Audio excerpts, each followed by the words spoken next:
So what are the Express going with, Leo? So the Express aren't mincing their words. They've got Israel's proof it was not to blame for Gaza hospital blast. So they've got footage, they've got stills from the footage there. Obviously they can't play the video on the newspaper, that's very difficult to do. But the video footage appears to prove that a rocket fired from Gaza malfunctioned before exploding at a hospital and killing hundreds. So Hamas came out last night and blamed Israel for the strike. And that seems to be taken as gospel by so many people. I mean, why would Hamas lie? They've never lied in the past. Obviously, I'm being sarcastic before Ofcom get on. Hamas lie all the time. And looking at the photos this morning, there was no impact crater. The impact crater was tiny. It was about the size of a saucer.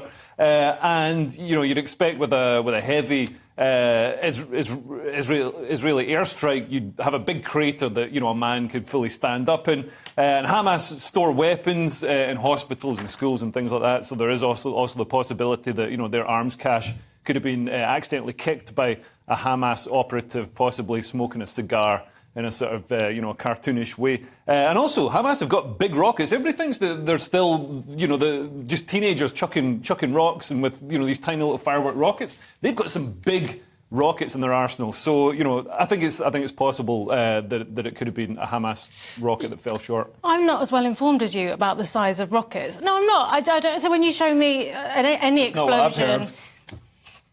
I'm calling HR. Have we got an HR department? I don't know. No, I don't know. So the average person looking at this, you see some explosive stuff and you believe it, don't you? You believe the first thing you're told. And obviously the BBC did not check their facts. We'll get to that later. So I don't think it's difficult at all that this stuff suddenly spreads. The first thing you hear feels like the truth. And then you've got to undo what people have heard. If you're going to be very generous, you'd say, maybe people didn't realise Hamas had those kinds of weapons, so they assumed it was going to be Israel. That's the most generous reading of why they assumed it. Because tactically, why would Israel do it? It's like, all right, we'll just make everyone hate us, by bombing this hospital. It seems very unlikely. And you could say there is cases where Hamas have headquarters on the hospitals on purpose. But this didn't seem to be one of those. Yeah, and I mean, in fairness, Israel have been, knocking down civilian apartment blocks all over Gaza, and there has been. People have tried to debunk these claims on other sites and tried to say, but look at the sound. It makes the airstrike makes the same sound as an Israeli airstrike, as an Israeli JDAM. The thing is, JDAM is just a wing kit that converts a dumb bomb into a guided smart bomb, puts fins on it so you can steer it to its target. So it doesn't have a sound. Everyone's going to be different because you'll attach it to a different bomb.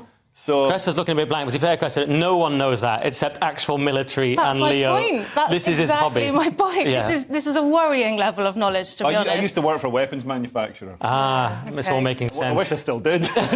Growth market at the moment. Sounds like you do on the side.